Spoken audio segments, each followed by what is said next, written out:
ntiwirwanye ntiwumve wiyanze mu gihe mu gitondo wabyutse ugasanga havuyeho dukeya cyangwa se nta n'utwanavuyeho. Ntubyiteho, gusa wowe ukita ku guhora ukora icyo ugomba gukora. Mbabwira inshuti, hari ahantu nari ngiye kujya ariko ndimo kwitunganya, ndatekereza ngo reka nze mbanze mbaganirize kuri kano kantu mu gihe ndimo nitunganya, hanyuma ngende ariko tumaze no kuvugana kuri ako kantu. Ubu rero ngiye kuba nkora makeup ariko nanone ndimo mbaganiriza ni ubwa mbere ngiye gukora makeup, ngiye kuyikorera ngiye ubwanjye, ubwo muraza kumbwira, ariko ndimwite cyane kuri makeup yanjye ngiye gukora bwa mbere, ahubwo mwite cyane ku kintu ngiye kubaganiriza. Mutireba niki?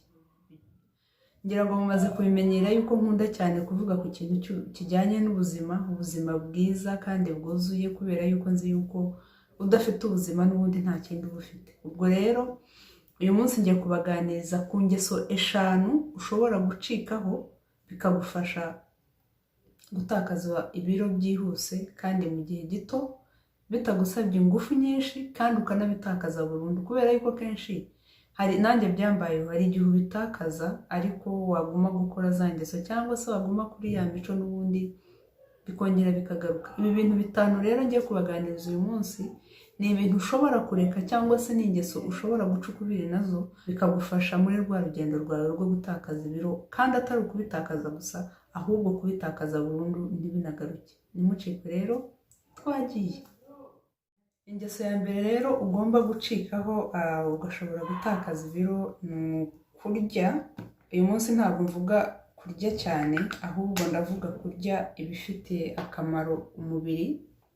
Ugomba kurya cyangwa se ukanywa ibintu cyangwa se ibiribwa bifitiye akamaro umubiri, apana ibyo ubonye byose. Hari abantu usanga umuntu apfa kwirira gusa atitaye ku byo arya, ibyo abonye byose akabirya. Ngira ngo ijambo ryiza mu kinyarwanda babyita kuryaga gusa. Nari ntanze gukoresha iryo jambo ryo kuryaga gusa ko mba numva rivugitse nabi. So ugasanga umuntu nyine we ahageze ibintu byose asanze bateguye byose baravuga ngo arahira. Arabyahuranya, ntatoranya, ni hahandi usanga uriye n'ibyo utasangwa burya, ukarya byinshi, mu by'ukuri ibyo bintu uba urimo wihemukira pe. Byaba byiza rero ugiye urya ibyo uzi yuko bifitiye akamaro umubiri wawe, kandi nabyo ukabirya nyine ugatoranya, nturya ibintu byose ubonye ngo kubera yuko wasanze babiteguye cyangwa se yenda ushoboye kubigura cyangwa se ubibonye nuko ukumva yuko ugomba kubifata ukabirya. Oya, izo ngeso ntabwo ari nziza. Ni byiza gucika kuri iyo ngeso ugatandukana n'iyo myumvire yo kumva yuko uzajya urya ibyo ubonye byose, cyangwa se nimvuga no kurya mwumve no kunywa ko bijyana n'ubundi, ntabwo nabyo bitandukana. Iyo ni ingeso ya mbere ugomba gucikaho cyangwa se guca kubiri nayo, yo kurya ibintu byose ubonye.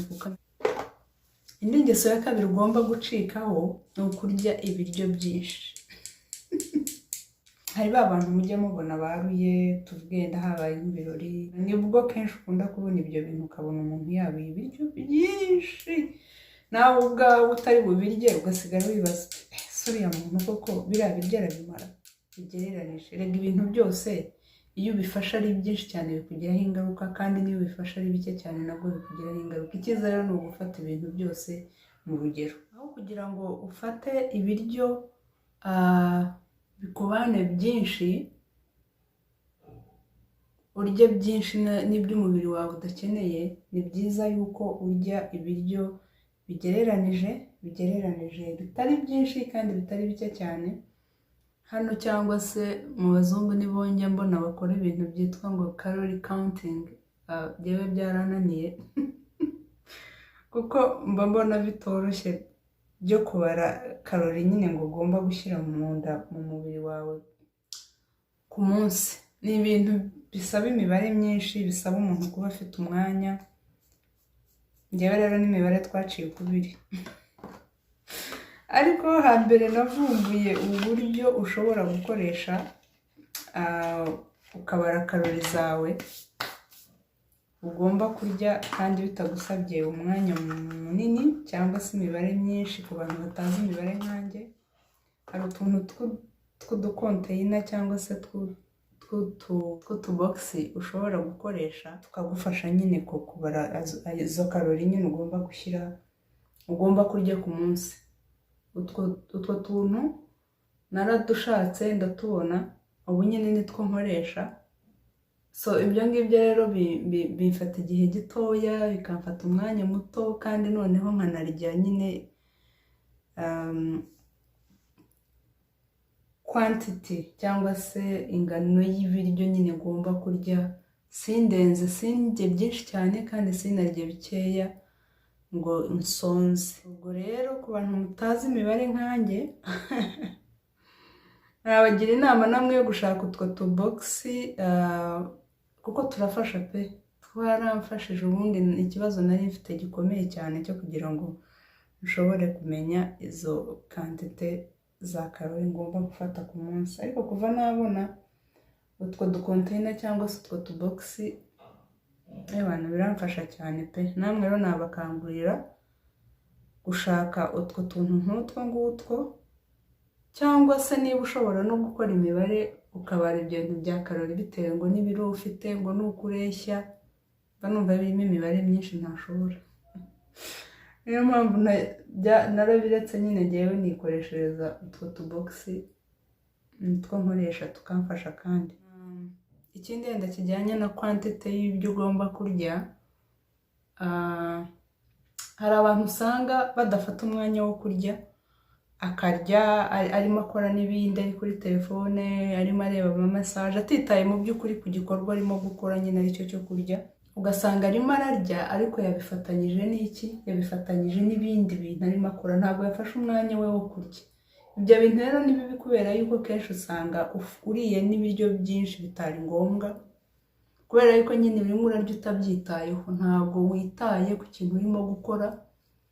Urarya usoma amamesaje kuri telefone, urarya ureba televiziyo, urarya ureba filime, urarya wumva indirimbo. Ntabwo ufata igihe cyawe cyo kurya ngo urye urangize utapfuna ibiryo.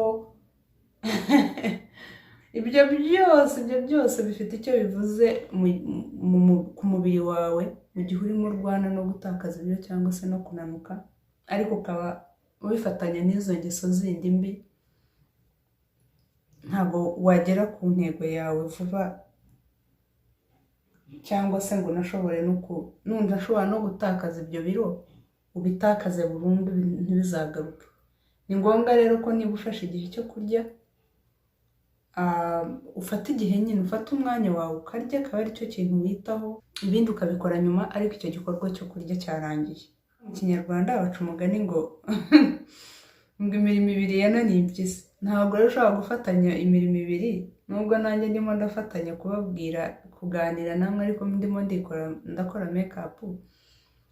Nibyo bihe tugezemo, ariko niba ari nabyo bihe tugezemo, ubundi igikorwa cyo kurya ni igikorwa cyubahwaga cyane mu muco nyarwanda. Umuntu aratuza akabanza akarya, akarangiza akabona gukora ibindi wanabikora, n'ibi nanabikora n'undi yanabikora, ariko kurya cyane cyane yuko binakugiraho ingaruka cyane nyine zirimo nuko kugira umubyibuho ukabije, cyangwa se wagerageza no gukata ibyo biro ariko ukaguma kuri iyo ngeso yo gufatanya kurya n'ibindi bintu, ugasanga n'ubundi ntacyo bikumariye. Bya biro urabitakaje, ariko mu gihe runaka birongeye biragarutse, cyangwa se birongeye bibaye byinshi. Ni ngombwa rero yuko umuntu yita ku kurya, igihe cyo kurya, igikorwa cyo kurya akaba aricyo cyonyine ufatira umwanya, uharira umwanya wawe, ibindi ukabikora nyuma. Hanyuma rero ntabwo navuga, cyangwa se ntabwo wavuga ku kijyanye no gutakaza ibiro ndetse no kubitakaza burundu ngo wibagirwe siporo. Murabizi yuko nkunda gukora siporo, murabizi ko njya mbereka amavideo ya siporo ushobora gukorera mu rugo bitakugoye kandi yoroshye. Niba ushaka gutakaza ibiro vuba kandi ukabitakaza burundu, ni ngombwa yuko utangira kujya ukora ka siporo gatoya rwose, kunganira bya bindi byose navugaga byo kurya neza, byo kurya bikeya, ugasanga nyine urumva iyo udakoze na siporo ariko ugatakaza ibiro, hari ukuntu umubiri wawe usigara woroshye, kubera nyine ibinure byavuyemo, ugasanga umubiri wawe usigaye woroshye, ugasanga niba ari amaboko nk'aha ngaha umubiri ukaba uroroshye uku nguku, dore nanjye nibwo nkibitangira ntabwo urakomera, ariko iyo ukomeje kubikora, iyo ukomeje gukora siporo, aya maboko arakomera, kimwe n'ikindi gice cyawe cy'umubiri nyine, aho bya binure byagiye biva, cyane cyane nko ku nda, ku bibero, amaguru, amaboko, nyine ukabona ko uri fit, ufite umubiri ukomeye kandi wegeranye. Siporo rero ni ingenzi cyane mu gihe watangiye gushaka gutakaza ibiro, ariko noneho ushaka no kubitakaza burundu kugira ngo ntibizagaruke. Kandi si ngombwa yuko ujya muri gym, si ngombwa yuko ukora siporo zihambaye, udusiporo tworoheje ukorera mu rugo bitagusabye umwanya munini, bitagusabye igihe kinini, turabaye. Nutwunganira nyine, mu by'ukuri murabizi yuko nutwunganira bya bindi byose ukora, kubera yuko abahanga bo banavuga yuko imirire, ukuntu urya n'ibyo urya bifata 80% mu gihe watangira urugendo rwo gutakaza ibiro, hanyuma siporo yo igafata 20%. Ubwo rero murumva yuko siporo ntabwo bigusaba gukora ibintu binini bihambaye byinshi bikomeye, siporo zikomeye, oya, ni akantu ko kunganira bya bindi byose nyine. Igikomeye cyane ni uguhindura imirire ndetse n'uko urya. Siporo rero siporo ni ngombwa kuyitaho nayo ukayikora kugira ngo nyine ushobore kugera kuri ibyo ngibyo. Indi ngingo rero cyangwa se indi ngeso ugomba gucikaho ni ingeso yo gukererwa kuryama, kutaryama kare. Umuntu ashaka kwibaza ati se ubwo gukererwa kuryama ni ibintu bikomeye cyane ku buryo byatuma umuntu adatakaza ibiro? Yego. Cyangwa se bimugora kubitakaza mu gihe ataryama kare? Yego, bifite ahantu bihuriye. Uti ni hehe rero? Icya mbere cyo utaryamye kare ukageza za saa sita saa saba wicaye uri maso, urasonza. Saa sita zose ni zimwe. Hari umunyeshuri twiganaga kera niga muri segonderi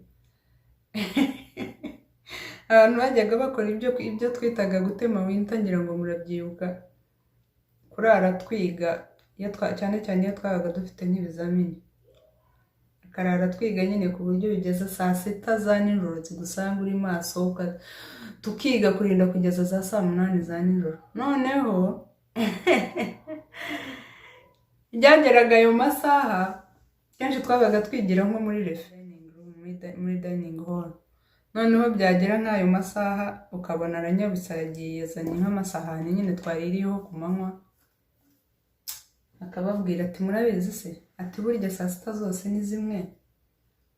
Ati ubwo rero saa sita zose ubwo ari zimwe, dore n'ubundi saa sita zirageze, ubu turashonje, mufate aya masahani musukeho amazi, cyangwa se ubundi kenshi yazanaga ayo masahani yashyizeho n'ibintu by'ibikoko bya kawunga by'imitsima abanyeshuri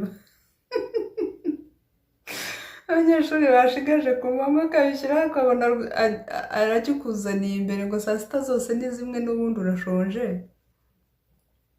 ngo n'ubundi ni hahandi hawe, dore akira urye. Windi ndagusuje aho uri. Iyi video ntuzayireba uzibuka ibyo bintu. Nanjye ubu ngubu mvuze saa sita zose ko ari kimwe ndabyibuka, tugaseka tukajya hasi nyine. Urumva wa mugani rero, saa sita zose ni zimwe. Iyo watinze kuryama saa sita zikakugereraho, saa saba zikakugereraho ukicaye, wumva ushonje. Wakumva ushonje rero byanze bikunze uraza gukenera gushaka akantu ufata. Ubwo ngubwo uko ukenera gufata akantu, urumva nawe icyo urimo gukora, urimo uraryagaguza bya bindi nise kuryagaguza, cyangwa se nyine uriye kenshi, uriye kenshi ku munsi kandi bitari ngombwa. Nyamara iyo wagerageje ukaryama kare saa 2 saa 3 ubundi bavuga yuko byibuze saa yine ugomba kuba usinziriye, ni ukuvuga ugomba kugera mu buriri nka saa tatu, hanyuma saa yine ukaba umaze gushyirwaho igitotsi kimaze kukujyana. Icyo gihe urasinzira ukarinda bucya nyine utumvise ya nzara, bugacya umeze neza, ukaza kongera kurwana no gushaka icyo ufata mu gitondo, ariko utagumye kuryagaguza muri rya joro. Ubwo ni uburyo bumwe rero, kutaryama kare bituma ushobora kuba wabyibuha, cyangwa se bya biro n'ubundi bikagira gute, bikiyongera kandi utabishakaga, cyangwa se washobora no kubijyana. Ubwo waryama nyine ukererewe, ukabona n'ubundi birongeye biragarutse.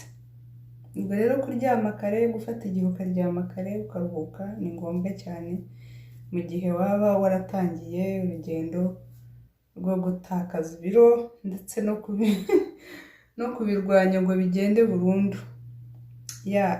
Ariko hari n'ubundi buryo rero gutinda kuryama nabyo bishobora kukubera imbogamizi, kubera yuko burya umubiri utaruhutse ngo ubone umwanya wo gukoresha bya biryo wariye, ntabwo nyine ubona uwo mwanya, rero ugasanga nibyo bivuyemo bya biryo umubiri urabifashe, ubigize gute, urabibitse, ubikozemo ibinure. Aho ngaho rero niho hava iki, niho hava kubyibuha nyine bya buri kanya bidafite gahunda. Ikindi kintu rero cyagufasha, cyangwa se indi ingeso wacikaho ikagufasha kugabanya ibiro kandi no kubigabanya burundu ntibyongere kugaruka, ni ukwitoza kunywa amazi menshi. Hari abantu rwose bafitanye ikibazo n'amazi,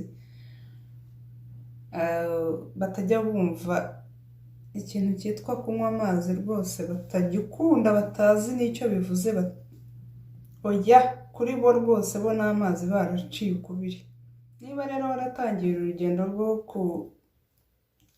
kugabanya ibiro cyangwa se kubitakaza burundu, ukaba wumva nyine ugomba kurwana nabyo ntibyongere kugaruka mu buzima ko, kandi mu buryo amazi ni ingenzi cyane cyane. Narabisobanuye ukuntu amazi agufasha mu gutakaza ibiro. Icya mbere cyo agufasha koza umubiri, koza mu nda, akagufasha muri digestion cyangwa se mu igogora, akagufasha no kumva uhaze, usa n'uhaze nyine, ku buryo bitagusaba kurya. Kandi amazi yo rwose hari ukuntu ufata amazi ukumva urasa naho ako kanya uhaze aho kugira ngo ufate icyo kurya cyangwa se akantu ko kurya, ko guhekenya, ko kurya muri firigo, akari ko kose, ukaba wafata amazi akaba ariyo ugotomera rwose ukayashyira mu nda, ukumva ubaye neza pe. Rero njya mbikora kenshi kandi nkumva nta kibazo na kimwe binteye, ahubwo nkumva ndushijeho kumva ameze neza cyane. Ubwo rero nabagira inama pe yo kwimenyereza kunywa amazi muri rusange, ukimenyereza kunywa amazi. Kunywa amazi ni ingenzi, ni ngombwa cyane, kuko amazi ni ubuzima, ni nako bavuga muri make. Ubwo rero ku bantu rwose mufite gahunda yo gutangira urugendo kandi mukaba mwumva mushaka kurutangira kandi mukarugumamo neza nk'aya ndirimbo, nababwira iki, muyoboke amazi. Indi ngingo ya 6 ari nayo ya nyuma, ni kwiha igihe. Njya mbivuga kenshi, narabivuze n'abandi bantu muzumva babivuga. Ni ukwiha igihe rwose, ukamenya yuko ibi biro bitaje umunsi umwe, ngo bucye usanga ufite ibiro 90 nk'ibyo nari mfite, ngo bucye usanga ufite ibiro 80, ngo bucye usanga ufite ibiro 70 uvuye yenda kuri 50, biterwa n'ibyo ugomba kuba ufite. Ntabwo ari ibintu byabaye umunsi umwe, oya, ni ibintu byafashe igihe, mu gihe nyine nta kindi nawe wakoraga kugira ngo urebe yuko wabigabanya. Byagiye bifata igihe nyine, bigenda biba byinshi. Ni ngombwa rero yuko nawe umenye yuko icyo gihe nanone ugomba kukiha ntiwishyireho pressure cyane cyangwa se ngo wishyireho stress cyangwa se ngo nyine wumve ko bigomba niba wabitangiye mu gitondo gukora ibyo bintu byose ndetse n'izindi nama ukura hirya no hino ngo wumve ko niba wabitangiye mu gitondo buri bwire nimugoroba utakaje nk'ibiro 10. Reka ntabwo bishoboka. Bigomba kugufata igihe, yewe ndetse kenshi kinaruta n'icyo byagufashe kugira ngo bijyeho, kuko kubyibuha byo birihuta ugereranije no kunanuka ni urugamba rukomeye, ndababwiza ukuri, ni ibintu bitoroshye pe. Ariko uramutse ukoze ibinyuranye n'ibi ni iminsi mikeya cyane. Hari abantu njya numva ngo bananiwe kubyibuha, sinzi ukuntu biba bimeze, ariko biroroha byo ugereranije n'iki no gukuraho ibiro.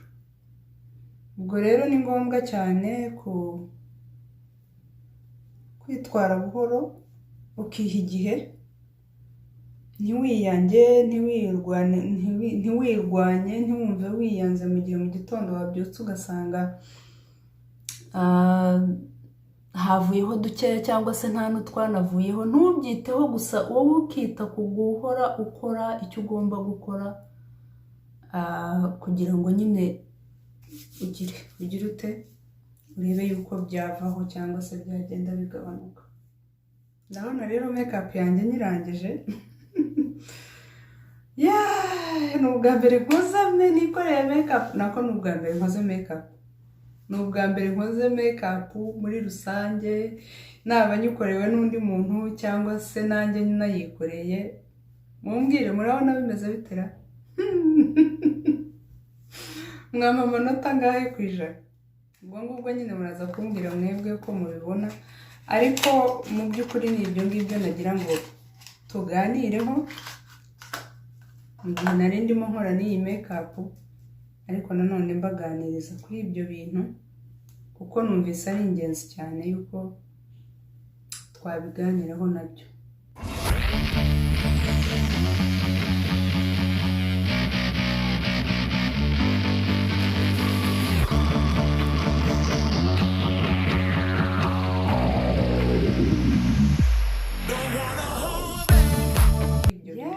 Ubwo rero nkaba ndasoje, ngiye aho nagombaga kujya, ariko mwite kuri ibyo bintu mbabwiye, mbaganirije. Niba mu by'ukuri mushaka gutangira uru rugendo rwo kugabanya ibiro kandi mukanabigabanya burundu ntibigaruke, nimucika kuri izi ngeso 6 mbabwiye ndetse n'izindi munsi, kuko ibi bintu twabiganiriyeho kenshi, ndizera yuko intego mushobora kuba mufite yo kugabanya ibiro muzayigeraho byihuse. Kandi mukomeze mukore subscribe, mukore comment, mukore share, mukore like, kugira ngo ibi ndetse n'ibindi byinshi tubategurira kandi tubahishiye bigere no ku bandi benshi, mwe kubyiherera. Kuko burya ubuzima ni urugendo kandi ni ishuri ryihuta ndetse rikoroha iyo tugendanye kandi tukigira ku bandi. Mwakoze cyane yo kubana natwe uyu munsi, naho utaha Imana ibarinde. Bye bye.